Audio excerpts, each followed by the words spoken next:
Hi guys, welcome to Pedals Are People Too from 10 Man Heart. This is a series of videos where we take you through a string of local guitarists and the pedals and amps and guitars that they're using to get the tones that they sound like.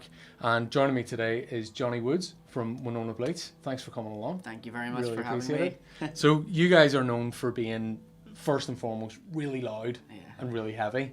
And there's a lot going on. So talk us through a little bit how you get your sound in the band. So from guitar to amp, and then we'll have a look at the pedal. This is my main guitar that I got as a backup guitar originally, because I used to play I have a really old Mustang, like a 60, I think it's a 66 Mustang, and I used to play it live and everything, and it was really nice, tiny little frets on it, which was kind of the only thing about it I didn't like, but I used to gig it regularly, and then I was like, getting into banging guitars off things on stage. It was like, I'm going to start hitting it off the monitors. So I was like, right, I better get a cheap guitar to do that with. So I went on eBay and I found this guitar, eBay USA, and a friend of mine was traveling over there, and I said, can I post this to you and whatever. So this is a American Special or Highway 1, one of those kind of like the lowest end American Strats that they did, but with like they come with like a nitro thin finish. Yeah. So this was black, perfectly black when I got it, and then I did all of this over just playing it. And really didn't I wasn't a person to go and relic. I didn't actually take any screwdrivers to this or anything. It's natural. Yeah, this was like after the last 4 years of touring with Winona Bleach. It's rare that you would see a band as heavy as you guys using a Strat. Yeah, well, how does that tally? Richie Blackmore is why. I guess I was like, I grew up. My first big, the first big album I ever got was Machine Head by Deep Purple, and it was my aunt sent me it. I think it was my 16th birthday. She heard I was in a band or trying to be in a band, sent it to me for my birthday, and I learned every track on it. And I started watching Richie Blackmore live, going, "Fuck, I want to play guitar like him." So aside from the whammy bar, everything else is all because of Richie Blackmore. Cool. Massive frets, big headstock, all of that, And then as I grew up and started getting into bands like the Pumpkins and stuff, I noticed, geez, they all play Strats too. So I got this just as like a pure backup thing, and then beat the shit out of it loads and went, fuck, this can actually play really well and sounds better than the Mustang. So it became my main guitar, and I wrote all the songs that we ever had any kind of marginal success with was with this guitar, and it's cool. It's the business. And I've played loads. Actually, I bought another one. I was like, well, I want a second one. I bought another one. It wasn't as good. And then I got rid of that, and I got another one, and it wasn't as good. And I have this weird feeling that these are like Texas Specials, I think, but they're really dark, and they're really that's maybe why I get away with Murder, with putting it through so much fuzz, and it doesn't sound spanky and thin like a normal Strat. It's got this real dark overtone to it, and that's probably why. If somebody closed their eyes and listen to your stuff, you wouldn't put your money on you being playing a Strat. Which is cool with me. So you've kind of taken an instrument and molded it around your sound, and then your sound's molded from it as well. I think it changed us too, and when we talk about pedals in a minute, some of those really made things happen. I feel like when I write songs, it's all because I want a new sound, and so sometimes I'm pretty bitter and horrible, and so just a guitar straight into an amp is never really gonna cut it for me to just write a song, unless the song's point is to be a guitar into an amp, which has happened. But most of the time, I've got to have a cool noise happening, and then I go, oh, here's a cool, and that's so with this guitar with these big frets, that's what's always happened to me. Cool. I've always just find this sung better than most other guitars. So and then speaking about amps, we've got this beauty behind us. So that was another weird one where I basically. I was playing with a band at the time, and our bass player, his mum was dating this old school bass player guy who was in a jazz band. His name was Ken, and Ken had a whole pile of cool amps from his day. He was like an old dude, and he had played, I think he played for I don't want to say Van Morrison, but played with Van Morrison, his band supported or something, I don't know. So Ken one day went, I got this old amp, you should try it. So he gave me this. Well, not this. He gave me an Orange from 1974. Wow. And I was like, really cool and all, and I plugged it in. It didn't really work very well. I took it to get fixed, and it got fixed. I brought it back. And then all of a sudden I was like, whoa, look at all this going on. And then my pedals sounded way better, and everything was really cool. But obviously it was 100 watts, so it was it was a 120. It was in OR 120. Wow. So it was 120 watts basically, and it was just brutal. Then Ken wanted it back. Right. So then I was like, fuck. So I went into Baird's at the time, and I said, you don't have any old Oranges or anything? And they're like, well, we used to rent one out, and I was like, okay, can I see it? And he's like, yeah. And he pulled out from the back office, which hadn't been turned on in a decade. Yeah. It was this completely painted black-orange combo. So somebody had spray painted it black. And I guess, given the troubles, given the context of Northern Ireland or whatever, an orange amp wasn't going to hire very well, so they painted it black. So around the edges you can see this black line. Yeah. So basically what it was an OR80 combo, which is a 2x12 with greenbacks in it, and the orange head sits down in it like kind of like a Vox. So I phoned Orange like as if they're going to answer the phone to me, and they did. And I was like, you don't know if your current head boxes fit old amps? And they were like, we have no idea. Probably, but we don't know. Yeah. And then they went, okay, well, what we can do for you is I'll take one off this really nice guy. I can't remember his name. This is years ago. He's like, I'll take one off the assembly line, and I'll post you it, and you can pay just the cost price for that box. And if it doesn't fit, I can't refund it. Okay. But I think it was like 50 quid. It was worth taking totally worth taking the risk on it. So I bought it. It arrived. I came straight to this building where our studio is, and I brought the thing, and I was so fucking excited. And I took the head out. It's really heavy, like, and I'm not a big dude, so I'm like, oh my god, I'm gonna break something. And then I slide it in, and it like just fits. Yeah. Like, I think they might have changed from metric to imperial, and I think whatever way they've done it, it's just about okay. When you're putting the bolts in, whenever I get it serviced by Leaf, I think he probably has a shit time putting the bolts back in. I think you have to like wobble it and fettle it to get it to work. But so that's a brand new head, box. Yeah. With a 1971 orange in it. That's why it looks so nice really there. Cool. And so shitty there. But then it's been modded. I mean, what's cool about it now? I love it because it's 80 watts and it's manageable with a band. It's manageable with a drummer, but also it sags, which is this sort of phenomenon I feel like happens. And I say this and like amp techs, I'll go, I don't know what the fuck you're talking about. But it compresses. It feels like whenever I hit it really hard with all my pedals, it kind of can't deal, and it compresses the signal a bit, but not so much that it's a compressor. So it's what I really like about it. Cool. And it goes through a closed back speaker cab, which is only one of them. And why I like 1x12s is purely based on we can ram loads of stuff through one speaker, and on stage it's not a nightmare for us vocally. Yeah. So we have this effect of seeming really loud, but actually contextually, I think if we were playing 4x12 stacks, it would be really loud, but on stage it's really not that bad. I think out front it seems worse just because our sound man goes, turns it all up, you know. I think I was watching a video with Tom Morello, and he just has one amp, and it's just been set the same way since like the first Rage album or something like that. Once you figure that out, I think that's the thing. And that's it. So if you've got your thing, and that's your bass. So without anything else through it, I know you say you don't often play with no pedals or anything, but what's it like just guitar and amp? Well, let's hear it. I had to turn that off because this is it. This is how quiet it really is, or set to. It's nothing. That's also reverb on, so really it's nothing. Wow. That's what I mean about the sag. Yeah. It's actually, it goes from that to that.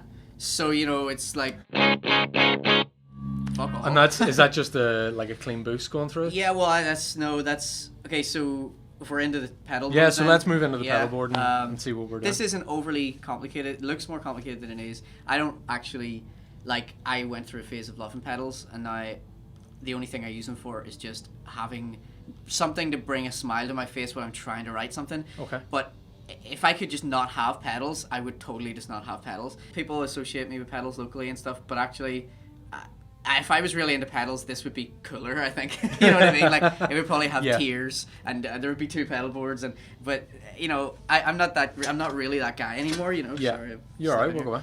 I'm not really that guy anymore. I think I just like them, and they've stuck with me, and these all work. So the flow basically, it starts with this line selector. Okay. And this line selector is it's a looper. So I have two loops. So the first loop, my guitar goes in, it comes out of this first section into the whammy, and into this fuzz and back in. Okay. So this is one loop here. Yeah. And then when I flick this switch, which you can hear get really loud, it just brings in this fuzz pedal. Okay. And then, so loop 2 is out into that fuzz and back, and then it comes out of this into the tuner, into the drive, into this, into all of these, right? Okay. All of the modulation and fun stuff. So the reason for that was whenever I started using fuzz pedals, as you can tell, I don't actually have a clean channel. My clean channel is overdriven, and I really liked the idea of going from overdrive to fuzz immediately and not having to turn one on and one off, because obviously I wanted a pure fuzz and I wanted a pure overdrive, and it was like, so the less toe tapping you can do, exactly. the cleaner the transition. Yeah, totally, yeah. So, and we had a song that was that. It was me going from to So this then allows me to go, when it's on the green, it's going through the tube screamer. So tube screamer, and when I want to go into fuzz, and it's just immediate. Then it's like I don't have to fuck around with pedals. I find that really versatile. I find it like it's the easiest way to transition between the two. And there's loads of people who've always asked me, like, how is that possible? You go from drive to fuzz so quick, and it's just that. And so you can do that. I had this custom made because a mate of mine was just into making stuff. But I think Aaron's setup is he has just a Boss line selector. I think the line selector is the same thing. It's just a loop. It's really just two separate, distinct loops from each other. And then his is actually cooler because he can change the volume of each, whereas I can't. I literally have it pure in and out of each loop. Yeah. So. Cool. So then after all the dirt, you've got a bit of there's modulation and delay and stuff. The tube screamer section is what pretty much goes, well, actually, the clone, the phaser, the delay, and the reverb all are after, regardless of what distortion I'm using, whether it's fuzz or overdrive. Yeah. So doesn't matter which one of these is on, I am always going to get clone, I'm always going to get delay, blah, blah, blah. Yeah. The delay, the main thing that I love most at the minute is phaser, and that's like a thing I never thought I'd ever really like. Okay. So this one, I really like it. It's, when I say I really like it, I don't like it that much. I think it's quite good, but it's very, very, very bright. So is there an example of one of the things, one of the newer songs, or one of the songs we use the opening of the big song that we put out last year to launch our new band name was a song called Eyes Burning, and it opens with the phaser.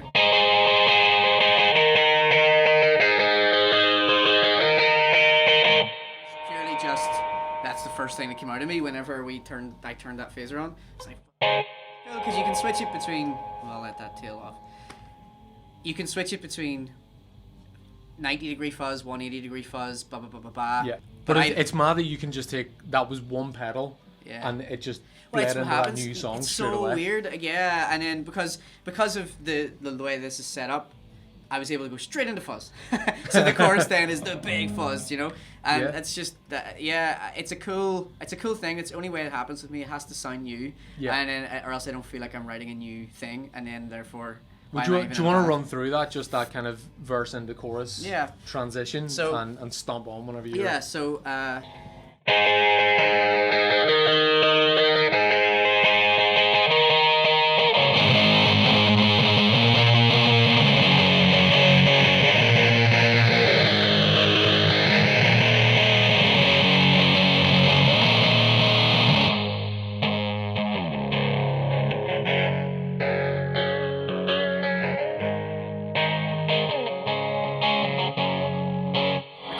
At that part of the night, I'll be probably playing with delay and tapping the delay out to be the right tempo. So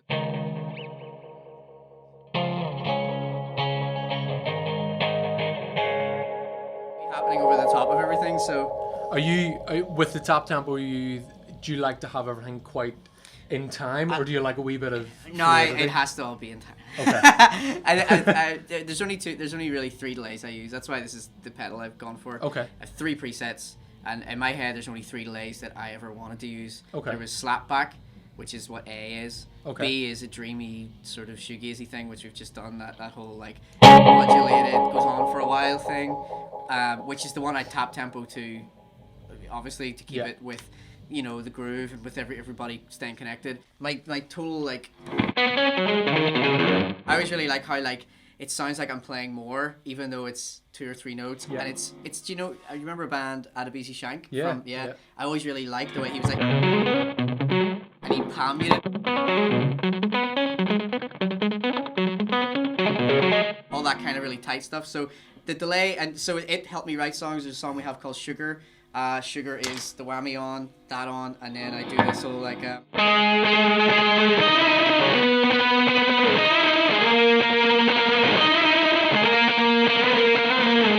that whole intro is just the thing about that song is I wrote that whenever I recorded it, and so when you listen to the studio version, that's the first time I played it. Okay. Wow. Yeah. So because of this whole chain, I was just fucking around and messing about. In fact, I think I did it on this guitar. And it just all clicked Yeah, because of the like, combination that you yeah, this is had. really cool. And I had a click track going, and I was like, fuck. So like, Matty, come in, do this drum part, you know. But yeah, like my slapback is really cool. I really like rhythm parts with it as well, with that in the neck pickup and doing that song.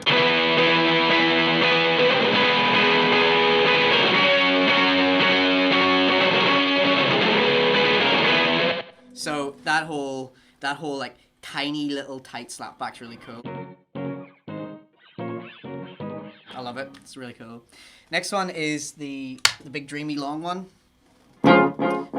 Songs like Pillow Talk and I guess most of the dreamier stuff, even Eyes Burning, would kind of always have completely washed out dreamy sound, you know.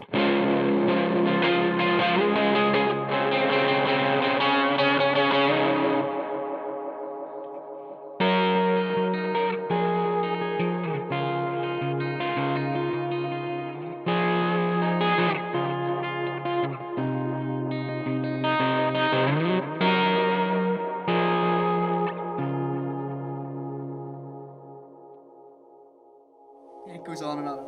It's so nice, and you can hear as well the response of you digging in a bit more, yeah. and just a wee bit of dirt coming through it as well. Totally. Yeah, totally. It's great, and that's this. It's all this. It's all just playing off the volume, and so that's why I've never been a big like Les Paul or Gibson fan, because this is in the wrong need that place. access. Yeah, it's fucking way down here. Yeah. The last one is the crazy one, which is where I do an EBow. I try to do an EBow. Because we started playing with EBows. A friend of ours who was in an amazing band in the 80s and 90s posted us, hi Dodge, I'll send you a link.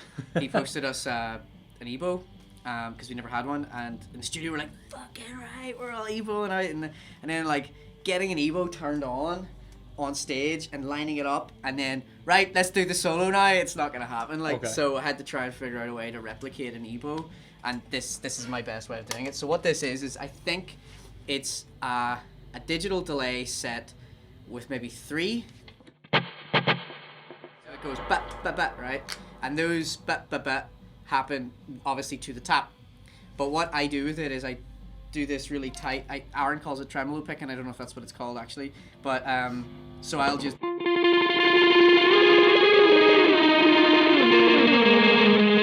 That's my attempt at doing an EBow live. And then of course, because the EBow adds in all these really cool upper harmonics, I stick the whammy on as well.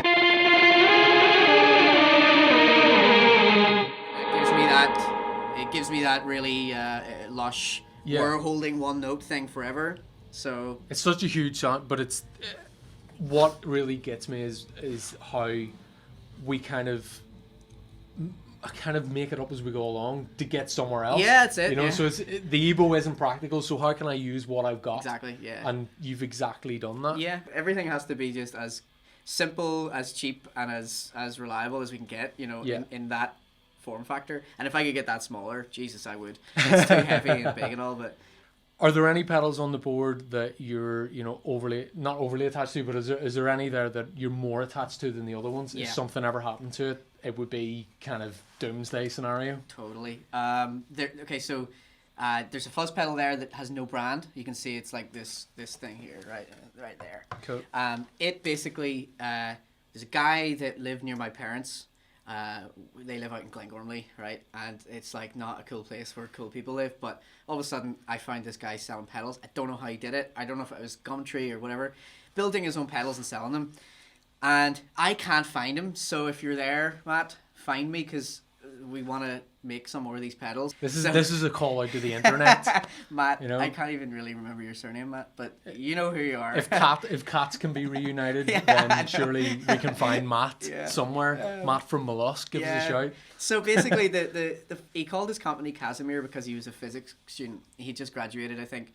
He was building pedals, and he was using his, cleverness in the world of physics and also in the world of electronic engineering. Yeah. And he built a whole line of different pedals. None of them had any proper branding on them. They were just MXR boxes with whatever that is, the dyno label printer thing. Yeah. And he built this pedal called the Casimir Entropy Fuzz, right? And then he also built the Quantum Loop, which is what that loop pedal's called, right? Which is the coolest name for a looper ever. But I met him. I went to his house. He had little Blues Junior in the corner of his room, and I was like, "Oh man, I'm really into buying a pedal. I really wanted a fuzz," and he let me hear this fuzz. And I think I played his guitar through his, and I was like, "Fuck, that's massive!" And he's like, "Yeah." So I give him £70 that day. I was like, "I'll take it." So I have number 1. It's written on the inside of it, and all number 1 on the pedal. And I was like, "Well, okay." And I brought it to the studio, we had a rehearsal room at the time, like somewhere, and everybody was like, "Jesus Christ, this is the coolest sound pedal ever." So I kept on it, Matt, going, people should hear about this. I was really excited about it. It felt almost like an injustice that he was just sort of building these in his bedroom and nobody had heard of them. And then he just fucking vanished, and I don't know where he is or what the crack is. But so this fuzz pedal has, you've obviously heard a little bit of it already, but it is the most massive, ridiculous fuzz pedal in the world, right? And you pretty much have it maxed up to out. 10, yeah. It has a gate on it, which I don't need. It has a tone on it, which I think isn't required. But I could see why people might use it. But for me, I just wanted this 100% high definition, crazy big muff, but on steroids, you know? Yeah. It's just the coolest fuzz ever. Now, to give you a context of how much bigger, this is this little dinosaur one down here is another one that was custom made by a guy in America. He's called Happy Valley Analog, and he's on Reverb. You can find him there, I think, still making pedals. This is a very loud fuzz pedal, this little pedal, right? Yeah. So this is his attempt at a very loud fuzz pedal.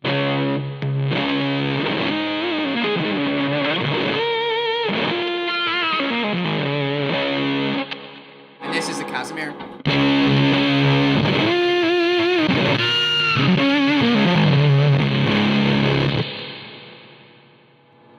So you can see what I mean. It's like it's I don't know how it's so much louder. And again, given the idea that the amp is at nothing, the dust on the floor is moving behind us. It's funny. The handles on that little Marshall. We've had that Marshall like halfway around the world, and the handles on it have now become loose. And so if I because obviously I spend so much time in the studio with this, I can hear even now the handles going, no, not the fuzz again. Yeah. So anyway, that's the one pedal that if it went away, that would be really shit. It's irreplaceable. It's like, you know, it's not like you can just go out and buy another one that'll do exactly the same thing. Exactly. Yeah, it's not going to happen. So there you go. That's my. It's cool that like on the board you've 3 really custom made pedals. Is that something that you kind of gravitate towards just because they're a bit different and nobody else is going to have them?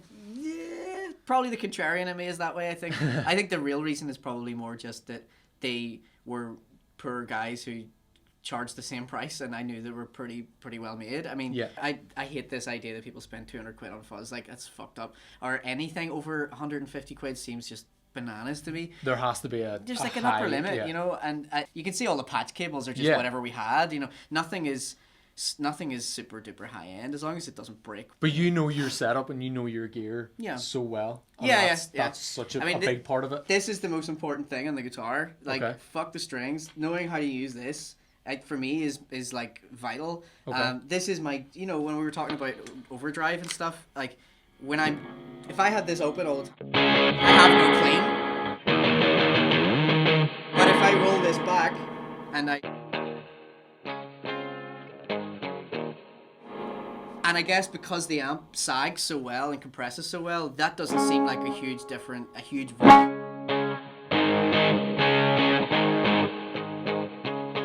Still, it's cleaner, but it's the same You're not volume. going to get completely lost if you drop off. There's no point where I turn everything off, have a clean signal, and I'm going, oh, I'm not loud enough. That doesn't, you know. Yeah. So volume. There isn't really a boost pedal or I need to go into overdrive mode here. Or, you know, we always are in overdrive and we turn it down for the right parts. Just on guitar, I guess I never really talked about my Jag. Grab it. Do that? Yeah. Grab it in. The Jag is cool, and it's kind of an important guitar because weirdly a lot of songs get written on it, even though I don't tend to gig it as much. And I guess I only really don't gig it as much because they're so unreliable. Right. But this guitar is a Japanese Jag. Yeah. Which has had loads and loads of mods. I changed the saddles. I put a buzz stop on it, which put a bigger brake angle on this part. Yeah. My friend Dave, who works in an engineering company, manufactured this collet to hold this in place so it didn't go anywhere. Yeah. I also had somebody laser cut me a a plate so that I can have a toggle switch. Right. So cool. obviously a lot of Jags have this thing where they have 2 switches here. Johnny Marr's one has this as well. It's two switches, one to turn this one on, one to turn that one on. Yeah. It's bullshit. So you want to go from this to this, you've got to, what the Off fuck? and on. It's stupid, right? But I did keep the strangle switch because I really like that, which is Okay. just a low cut, basically. It just turns it into, I don't know, it makes it sound like one of those fuzz pedals that has no bass. But yeah, so this guitar's really cool. I don't use it a whole lot live. You can hear all the noises. But to get My Bloody Valentine...